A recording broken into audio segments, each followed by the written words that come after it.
Hi, my name's Phil. I like talking about politics, and in this video I'd like to discuss the Anti-Growth Coalition term that Truss trotted out this week that the right-wing pro-Brexit camp are so delighted with. And I'm going to wonder if they're missing the fact that not only is it likely to backfire quite badly, but could be a sign that Truss is trying to shift away from framing everything in Brexit terms.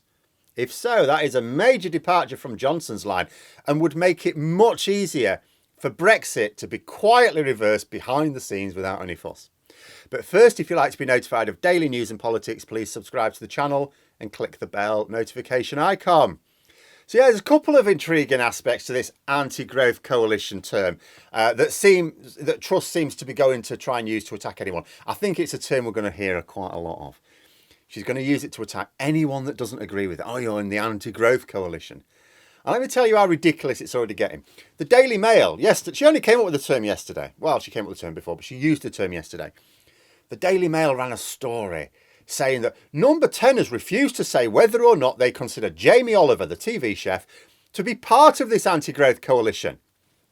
Like, when journalists report something saying Number 10 are confirming or not confirming a thing, it's usually related to being pressed on a serious matter. We want to know what the government's official position on it is.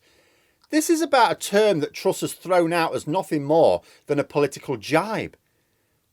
Not only is there no anti-growth coalition, there are no prominent groups in British politics advocating for the contraction of our economy. There are people whose ideas deliver contraction of the economy, you know, like Brexiteers, climate deniers and good old-fashioned corrupt Tory donors, but none of them seek it. It's not the aim for anyone. Everyone wants growth, or at least claims to. The only distinction is between those who do or would deliver it and those who do not or would not. It's typical of the Daily Mail to run with this as if it's a serious story.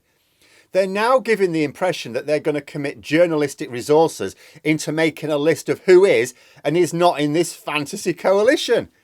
That they're going to go to Downing Street, waste their valuable time.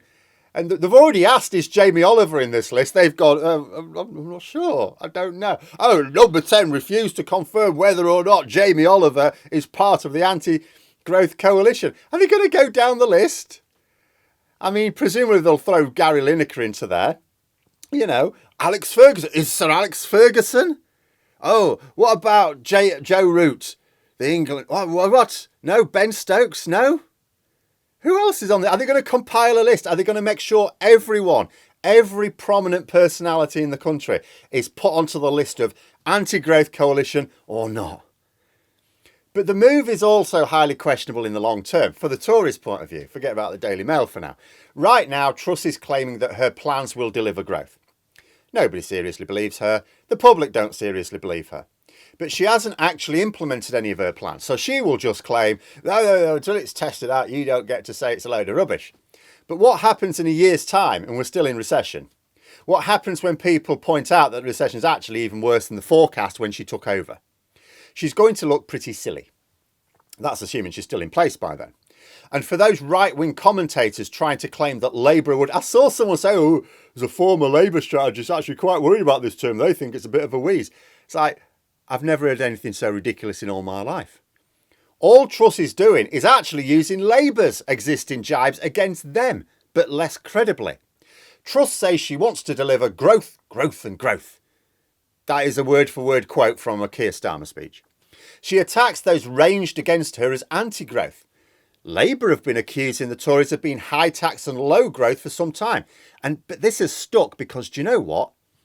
It's true.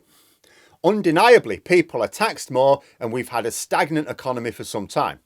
And that growth is set to tip into negative numbers now. We only had a technical growth of 0.2% in GDP last quarter. And it's believed that that was only thanks to England winning the Women's Euro 2022. We're now into economic contraction. And we'll be staying there for a while now, it's believed. And economists think that if Truss's plans are put into action, if Tory MPs are mad enough to back them, the contraction will be worse than originally forecast by the Bank of England. And don't bet on any of the British men's teams replicating the success of the Lionesses in the World Cup. And if they did, I don't think it would be enough to get us out of this hole. So Truss will use her ridiculous phrase to try and attack anyone that calls out her nonsense. But Labour will not be in the slightest bit concerned. For now, Starmer can point at 12 years of stagnation. It's a key part of Labour's strategy to stop the Tories pretending that they're a different government whenever they change leader. Truss can hail a new start all she wants, but she's just the latest muppet directing the Tory party government that's been in power since 2010. We often ask Brexit supporters to name one tangible benefit that it's delivered. We could ask the same of Tories in general and their government. Name one way in which your life was improved as a direct result of a Conservative budget or an Act of Parliament. But the election is not coming up right now. The Tories daren't go to the polls unless there are enough of them prepared to take their current form to the back of the barn and blow its brains out. An early election is electoral suicide, probably for quite a long time. If Truss genuinely thinks her plans will deliver growth, she will be expecting to go to the polls next autumn, after a summer of these economic benefits emerging that she's promising. I don't believe anyone living on this planet believes in this outcome. Come next summer, Keir Starmer at some point is going to stand up at Prime Minister's questions, and he is going to ask the Prime Minister about this growth that she's been delivering, because it seems to be in negative numbers. What's up with that? Opposition MPs will laugh, the public will groan, Tory MPs will stare at their shoes, and Truss will be sat there with a face like a smacked arse. Yeah, Labour aren't in the slightest bit bothered. But I wonder if the Brexiteers should be bothered. When Boris Johnson wanted to play at the old divide and rule, he would frame everything around Brexit. Everything. Anyone attacking his plans was trying to reverse Brexit, even if those plans are completely unrelated, like having a pop at him for breaking his own laws or wanting to feed starving children in summer. Any criticism of Johnson was the orchestrated attack of the Ramona mob. If his MPs went along with it, they were enabling the Ramona mob. They were helping Keir Starmer reverse Brexit. This anti-growth coalition tack, which is going to get plenty of mileage now, this is her thing now, is an attempt to do the same thing, divide and rule. But it's not framed around Brexit. Yes, she listed out a load of groups that are in this anti-growth coalition, and she cited Brexit deniers as one in this mythical coalition. Not actually sure what a Brexit denier is. Does she think there are people who don't believe Brexit happened? I'm not sure that's true. Brexit happened, and I think people are reminded of it all the time. When trying to travel abroad, Brexit hits them square in the face. When trying to send a package elsewhere in Europe or order from an EU-based store. When you're wondering why you can't get certain things in the shops anymore or why the fruit and veg is so manky these days. Brexit is undeniable. But the point is that although she's hinting that anti-Brexit types are in this anti-growth coalition, it sounds like it'll no longer be explicit. Instead of attacking Remainers, as Johnson did, she will attack anti-growthers. It's subtle, but it removes Brexit from the division she's aiming to create in the country. Maybe she thinks it'll help her get the increasing numbers of anti-Brexit voters on side due to unrelated political issues. An admission that Brexit is sometimes just as unwelcome in the Tory shires as it is in the Labour cities. An understanding that the Tories have just lost a load of by-elections in formerly very safe Tory seats to unashamedly anti-Brexit Liberal Democrat candidates. Brexit is increasingly failing to work as a useful divider in British politics for the Tories. Those who see the harm in it are not impressed with pro-Brexit rhetoric. Those who still support it think it's done. Why? Because Johnson told them it was. So they no longer think it's an issue on which they should be basing their vote. It's done, dusted, finished.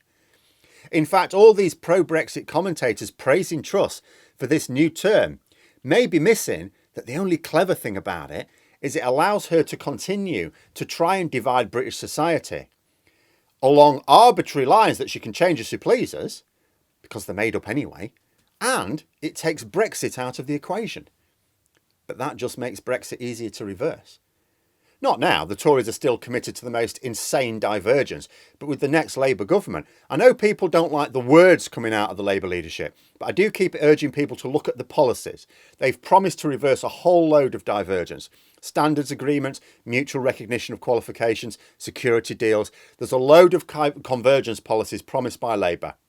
What needs to happen to reverse Brexit is one of two things. There's one of two ways in which it gets reversed. First, the will to explicitly reverse it is so overwhelming amongst key voters that we can just go ahead and start to rejoin. We're nowhere near that yet. You'll know when we are, because the Conservatives will suddenly become pro-EU again. They'll have to be to have any chance of winning elections. But the second one, until we get to that point, the second one is to just quietly reverse it anyway, without the fuss, behind the scenes. We know that people don't really want Brexit. A major fear is not... A lot of the resistance against moves to reverse Brexit is not actually from people who think it's a good idea. There's a shrinking number of people who think so. It's from people who worry that reversing it will cause another 6 years of pain, division, and that the government will be focused on that and not on the issues that they really care about. So what Labour are doing now is focusing on those issues that people really care about: the economy, healthcare, jobs, education, the cost of living, whilst also rolling back Brexit divergence behind the scenes. No great fanfare, it's just a thing we're doing, and no fuss, no speeches about it, just being done. And this move of Truss's will make it easier to do that. Her recent engagement with the EU will make it easier to do that. The pro-Brexit media wants to paint Starmer as a traitor for talking to the EU when he wins power. That's their plan. If they accept that Labour will come to power, they want to be able to he's like talking with the enemy, he's talking with the EU. They want to keep those Brexit divisions in place. Truss is making that hard for them, because Starmer, when he becomes Prime Minister, will only be doing what Truss has been doing, only more effectively. He'll be talking to the EU, just like Truss did, only he'll get agreements. And those agreements will boost the economy, because that's how you actually achieve growth.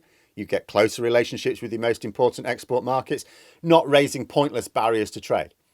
He may not even have to bother with their favourite hobby horse, the Northern Ireland Protocol, because if the election's not until late 2024, the Tories may have exhausted all the political mileage in that one themselves and sorted it out.